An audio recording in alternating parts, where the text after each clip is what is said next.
ko'pchilik o'ylaydi, bu texnikalarni faqat O'zbekistonga sotiladi deb. Yo'q, adashasizlar. Mana Xo'jand, Tojikiston Respublikasi Xo'jand viloyatidan So'x oblasi bu.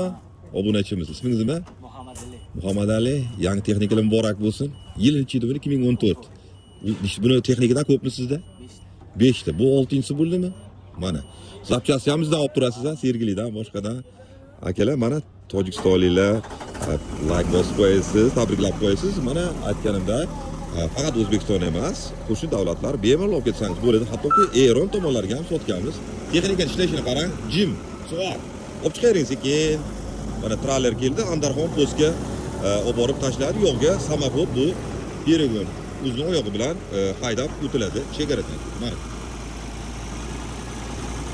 Qozog'iston, Qirg'iziston va boshqa davlatlar bemalol murojaat qilsangiz bo'ladi. Reeksport hujjatini qilib beramiz. Shu hujjat bilan bemalol o'zingiz respublikangizga olib borib, o'zingizni qonunchilik bo'yicha rassom-moshka qilib olib kirib ketasiz. Bu go'yo Koreya, O'zbekiston, Tojikiston yoki Qozog'iston, Qirg'iziston tranzit hujjatini beramiz sizga. Qarang, ishlashini 1 gram tutun yo'q. Plavni zo'r ishlayapti. Videoga like bosib qo'yib, tanishlarga ulashib qo'ying. Mana texnikaning saralari Koreyadan kelganlari O'zbekistonda Namangan shahrida turibdi.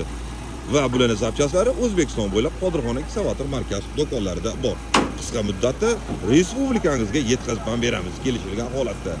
Albatta like bosib qo'ying. Kuzatishni davom eting.